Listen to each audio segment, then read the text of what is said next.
بسم الله الرحمن الرحيم ياسين والقرآن الحكيم إنك لمن المرسلين على صراط مستقيم تنزيل العزيز الرحيم لتنذر قوما ما أنذر آباؤهم فهم غافلون لقد حق القول على أكثرهم فهم لا يؤمنون إنا جعلنا في أعناقهم أغلالا فهي إلى الأذقان فهم مقمحون وجعلنا من بين أيديهم سدا ومن خلفهم سدا فأغشيناهم فهم لا يبصرون وسواء عليهم أأنذرتهم أم لم تنذرهم لا يؤمنون إنما تنذر من اتبع الذكر وخشي الرحمن بالغيب فبشره بمغفرة وأجر كريم إنا نحن نحيي الموتى ونكتب ما قدموا وآثارهم وكل شيء أحصيناه في إمام مبين واضرب لهم مثلا أصحاب القرية إذ جاءها المرسلون إذ أرسلنا إليهم اثنين فكذبوهما فعززنا بثالث فقالوا إنا إليكم مرسلون قالوا ما أنتم إلا بشر مثلنا وما أنزل الرحمن من شيء إن أنتم إلا تكذبون قالوا ربنا يعلم إنا إليكم لمرسلون وما علينا إلا البلاغ المبين قالوا إنا تطيرنا بكم لئن لم تنتهوا لنرجمنكم وليمسنكم منا عذاب أليم قالوا طائركم معكم أئن ذكرتم بل أنتم قوم مسرفون وجاء من أقصى المدينة رجل يسعى قال يا قوم اتبعوا المرسلين اتبعوا من لا يسألكم أجرا وهم مهتدون وما لي لا أعبد الذي فطرني وإليه ترجعون أأتخذ من دونه آلهة إن يردني الرحمن بضر لا تغن عني شفاعتهم شيئا ولا ينقذون إني إذا لفي ضلال مبين إني آمنت بربكم فاسمعون قيل ادخل الجنة قال يا ليت قومي يعلمون بما غفر لي ربي وجعلني من المكرمين وما أنزلنا على قومه من بعده من جند من السماء وما كنا منزلين إن كانت إلا صيحة واحدة فإذا هم خامدون يا حسرة على العباد ما يأتيهم من رسول إلا كانوا به يستهزئون ألم يروا كم أهلكنا قبلهم من القرون أنهم إليهم لا يرجعون وإن كل لما جميع لدينا محضرون وآية لهم الأرض الميتة أحييناها وأخرجنا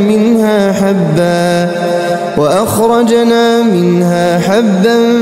فمنه يأكلون وجعلنا فيها جنات من نخيل وأعناب وفجرنا فيها من العيون ليأكلوا من ثمره وما عملته أيديهم أفلا يشكرون سبحان الذي خلق الأزواج كلها مما تنبت الأرض ومن أنفسهم ومما لا يعلمون وآية لهم الليل نسلخ منه النهار فإذا هم مظلمون والشمس تجري لمستقر لها ذلك تقدير العزيز العليم والقمر قدرناه منازل حتى عاد كالعرجون القديم لا الشمس ينبغي لها أن تدرك القمر ولا الليل سابق النهار وكل في فلك يسبحون وآية لهم أنا حملنا ذريتهم في الفلك المشحون وخلقنا لهم من مثله ما يركبون وإن نشأ نغرقهم فلا صريخ لهم ولا هم ينقذون إلا رحمة منا ومتاعا إلى حين وإذا قيل لهم اتقوا ما بين أيديكم وما خلفكم لعلكم ترحمون وما تأتيهم من آية من آيات ربهم إلا كانوا عنها معرضين وإذا قيل لهم أنفقوا مما رزقكم الله قال الذين كفروا للذين آمنوا أنطعم من لو يشاء الله أطعمه إن أنتم إلا في ضلال مبين ويقولون متى هذا الوعد إن كنتم صادقين ما ينظرون إلا صيحة واحدة تأخذهم وهم يخصمون فلا يستطيعون توصية ولا إلى أهلهم يرجعون ونفخ في الصور فإذا هم من الأجداث إلى ربهم ينسلون قالوا يا ويلنا من بعثنا من مرقدنا هذا ما وعد الرحمن وصدق المرسلون إن كانت إلا صيحة واحدة فإذا هم جميع لدينا محضرون فاليوم لا تظلم نفس شيئا ولا تجزون إلا ما كنتم تعملون إن أصحاب الجنة اليوم في شغل فاكهون وأزواجهم في ظلال على الأرائك متكئون لهم فيها فاكهة ولهم ما يدعون سلام قولا من رب رحيم وامتازوا اليوم أيها المجرمون ألم أعهد إليكم يا بني آدم ألا تعبدوا الشيطان إنه لكم عدو مبين وأن اعبدوني هذا صراط مستقيم ولقد أضل منكم جبلا كثيرا أفلم تكونوا تعقلون هذه جهنم التي كنتم توعدون اصلوها اليوم بما كنتم تكفرون اليوم نختم على أفواههم وتكلمنا أيديهم وتشهد أرجلهم بما كانوا يكسبون ولو نشاء لطمسنا على أعينهم فاستبقوا الصراط فأنى يبصرون ولو نشاء لمسخناهم على مكانتهم فما استطاعوا مضيا ولا يرجعون ومن نعمره ننكسه في الخلق أفلا يعقلون وما علمناه الشعر وما ينبغي له إن هو إلا ذكر وقرآن مبين لينذر من كان حيا ويحق القول على الكافرين أولم يروا أنا خلقنا لهم مما عملت أيدينا أنعاما فهم لها مالكون وذللناها لهم فمنها ركوبهم ومنها يأكلون ولهم فيها منافع ومشارب أفلا يشكرون واتخذوا من دون الله آلهة لعلهم ينصرون لا يستطيعون نصرهم وهم لهم جند محضرون فلا يحزنك قولهم إنا نعلم ما يسرون وما يعلنون أولم ير الإنسان أنا خلقناه من نطفة فإذا هو خصيم مبين وضرب لنا مثلا ونسي خلقه قال من يحيي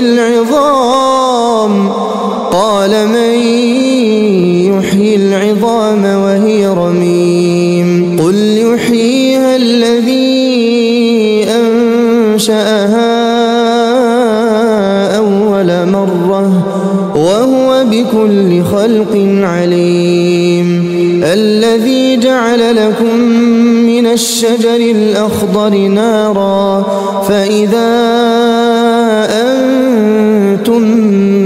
منه توقدون أوليس الذي خلق السماوات والأرض بقادر على أن يخلق مثلهم بلى وهو الخلاق العليم إنما أمره إذا أراد شيئا أن يقول له كن فيكون فسبحان الذي بيده ملكوت كل شيء وإليه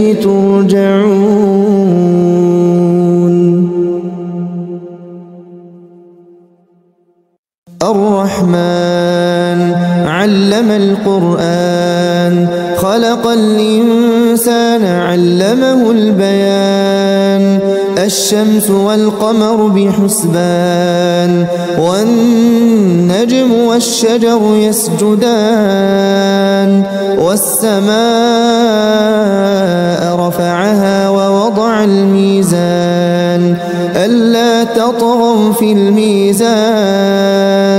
وأقيموا الوزن بالقسط ولا تخسروا الميزان والأرض وضعها للأنام فيها فاكهة والنخل ذات الأكمام والحب ذو العصف والريحان فبأي آلاء ربكما تكذبان خلق الإنسان من صلصال كالفخار وخلق الجان من مارج من نار فبأي آلاء ربكما تكذبان رب المشرقين ورب المغربين فبأي آلاء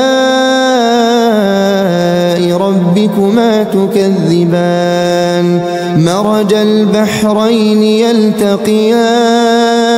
بينهما برزخ لا يبغيان فبأي آلاء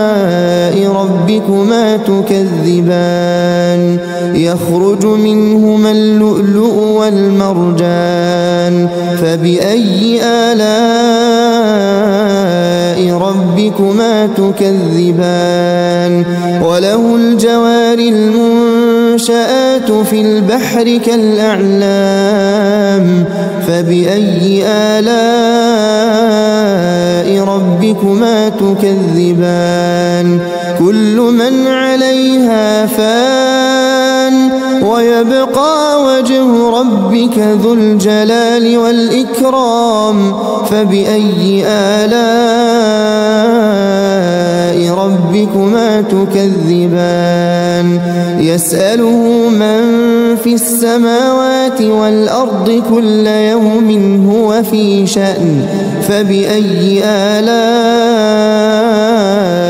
ربكما تكذبان سنفرغ لكم أيها الثقلان فبأي آلاء ربكما تكذبان يا معشر الجن والإنس إن استطعتم أن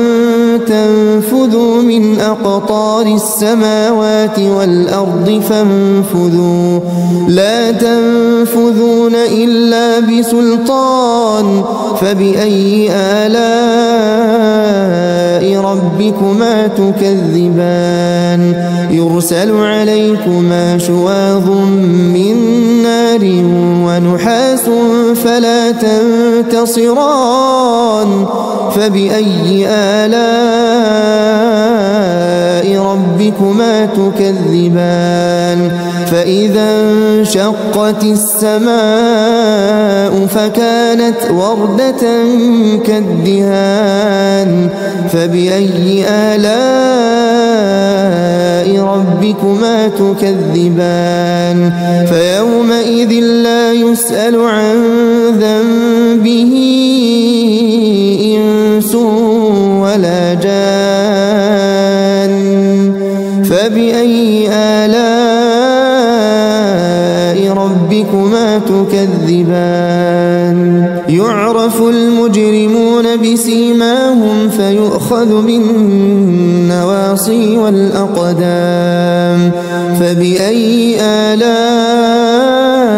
ربكما تكذبان هذه جهنم التي يكذب بها المجرمون يطوفون بينها وبين حميم آن فبأي آلاء ربكما تكذبان ولمن خاف مقام ربه جنتان فبأي آلاء ربكما تكذبان ذواتا أفنان فبأي آلاء ربكما تكذبان فيهما عينان تجريان فبأي آلاء ربكما تكذبان فيهما من كل فاكهة زوجان فبأي آلاء ربكما تكذبان متكئين على فرش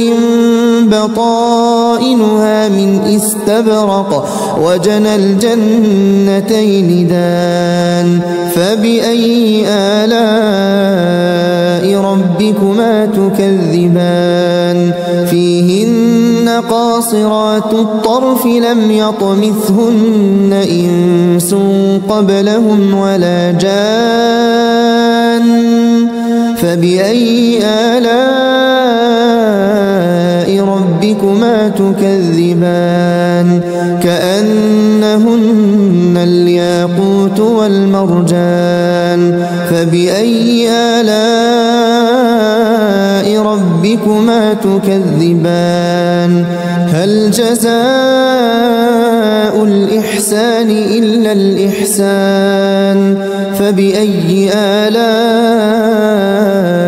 ربكما تكذبان ومن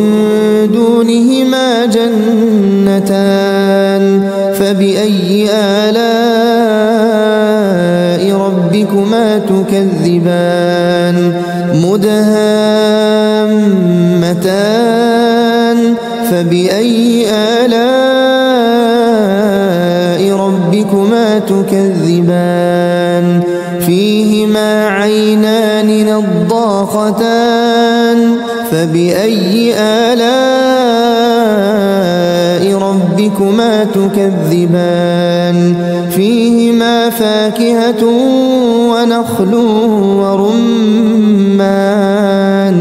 فبأي آلاء ربكما تكذبان فيهن خيرات حسان فبأي آلاء ربكما تكذبان حور مقصورات في الخيام فبأي آلاء ربكما تكذبان لم يطمثهن إنس قبلهم ولا جان فبأي آلاء ربكما تكذبان متكئين على رفرف خضر وعبقري حسان فبأي آلاء ربكما تكذبان تبارك اسم ربك ذي الجلال والإكرام بسم الله الرحمن الرحيم إذا وقعت الواقعة ليس لوقعتها كاذبة خافضة رافعة إذا رجت الأرض رجا وبست الجبال بسا فكانت هباء منبثا وكنتم أزواجا ثلاثة فأصحاب الميمنة ما أصحاب الميمنة وأصحاب المشأمة ما أصحاب المشأمة والسابقون السابقون أولئك المقربون في جنات النعيم ثلة من الأولين وقليل من الآخرين على سرر سرر موضونة متكئين عليها متقابلين يطوف عليهم ولدان مخلدون بأكواب وأباريق وكأس من معين لا يصدعون عنها ولا ينزفون وفاكهة مما يتخيرون ولحم طير مما يشتهون وحور عين كأمثال اللؤلؤ المكنون جزاء بما كانوا يعملون لا يسمعون فيها لغوا ولا تأثيما إلا قيلا سلاما سلاما وأصحاب اليمين ما أصحاب اليمين في سدر مخضود وطلح منضود وظل ممدود وماء مسكوب وفاكهة كثيرة لا مقطوعة ولا ممنوعة وفرش مرفوعة إنا أنشأناهن إنشاء فجعلناهن أبكارا عربا أترابا لأصحاب اليمين ثلة من الأولين وثلة من الآخرين وأصحاب الشمال ما أصحاب الشمال في سموم وحميم وظل من يحموم لا بارد ولا كريم إنهم كانوا قبل ذلك مترفين وكانوا يصرون على الحنث العظيم وكانوا يقولون أئذا متنا وكنا ترابا وعظاما أئنا لمبعوثون أوآباؤنا الأولون قل إن الأولين والآخرين لمجموعون إلى ميقات يوم معلوم ثم إنكم أيها الضالون المكذبون لآكلون من شجر من زقوم فمالئون منها البطون فشاربون عليه من الحميم فشاربون شرب الهيم هذا نزلهم يوم الدين نحن خلقناكم فلولا تصدقون أفرأيتم ما تمنون أأنتم تخلقونه أم نحن الخالقون نحن قدرنا بينكم الموت وما نحن بمسبوقين على أن نبدل أمثالكم وننشئكم فيما لا تعلمون ولقد علمتم النشأة الأولى فلولا تذكرون أفرأيتم ما تحرثون أأنتم تزرعونه أم نحن الزارعون لو نشاء لجعلناه حطاما فظلتم تفكهون إنا لمغرمون بل نحن محرومون أفرأيتم الماء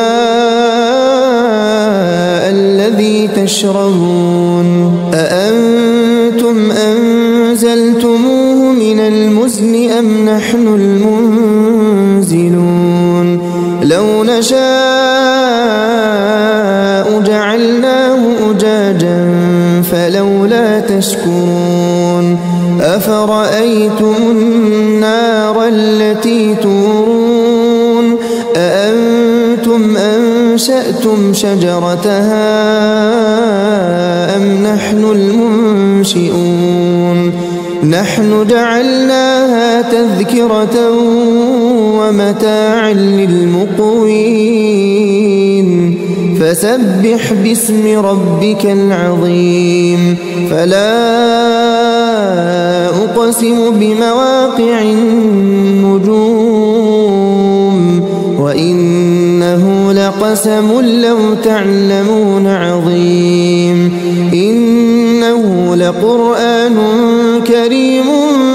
في كتاب مكنون لا يمسه إلا المطهرون تنزيل من رب العالمين أفبهذا الحديث أنتم مدهنون وتجعلون رزقكم أنكم تكذبون فلولا إذا بلغت الحلقوم وأنتم حينئذ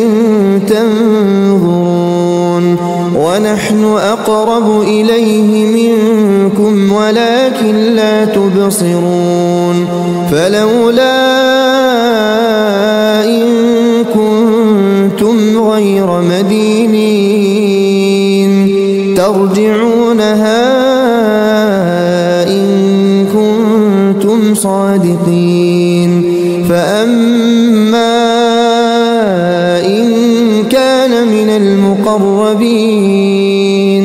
فروح وريحان وجنة نعيم وأما إن كان من أصحاب اليمين فسلام لك من أصحاب اليمين وأما إن كان من المكذبين الضالين فنزل من حميم وتصلية جحيم إن هذا لهو حق اليقين فسبح باسم ربك العظيم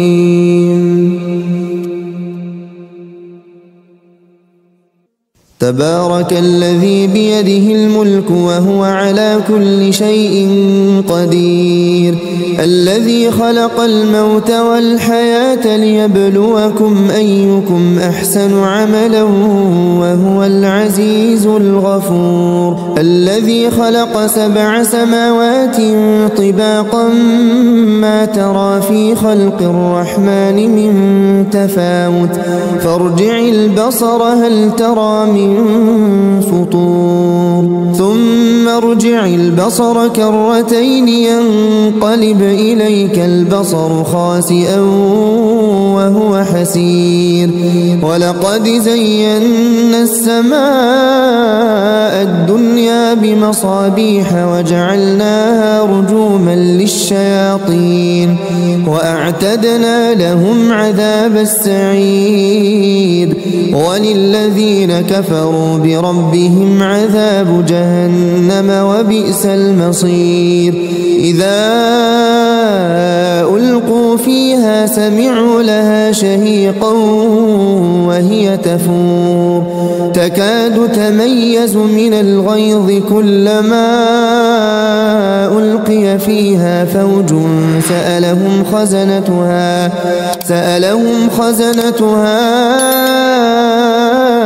ألم يأتكم نذير قالوا بلى قد جاءنا نذير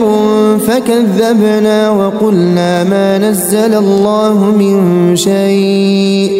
إن أنتم إلا في ضلال كبير وقالوا لو كنا نسمع أو نعقل ما كنا في لأصحاب السعير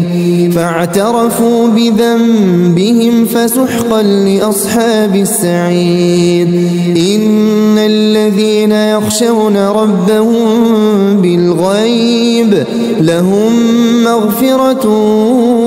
وأجر كبير وأسروا قولكم أو اجهروا به إنه عليم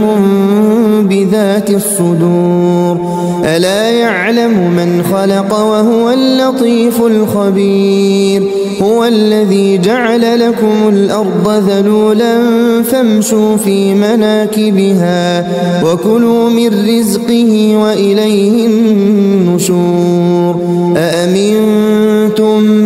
من في السماء أن يخسف بكم الأرض فإذا هي تمور أم أمنتم من في السماء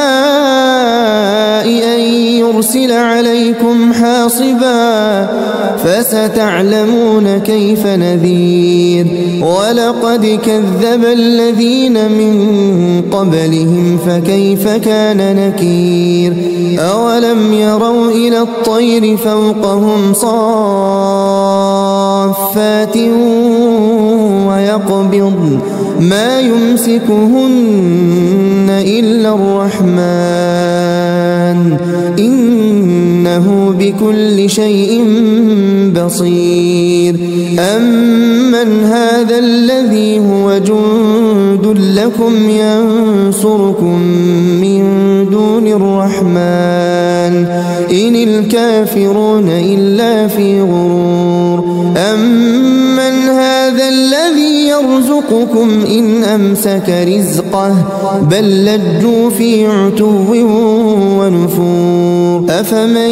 يمشي مكبا على وجهه أهدى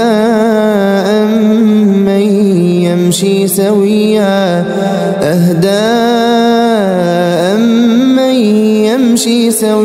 على صراط مستقيم قل هو الذي أنشأكم وجعل لكم السمع والأبصار والأفئدة قليلا ما تشكرون قل هو الذي ذرأكم في الأرض وإليه تحشرون ويقولون متى هذا الوعد إن كنتم صادقين قل إنما العلم عند الله وإنما أنا نذير مبين فلما رأوه زلفة سيئت وجوه الذين كفروا وقيل هذا الذي كنتم به تدعون قل أرأيتم إن أهلكني الله ومن معي أو رحمنا فمن يجير الكافرين من عذاب أليم قل هو الرحمن آمنا به وعليه توكلنا فستعلمون من هو في ضلال مبين قل أرأيتم إن أصبح ماؤكم غورا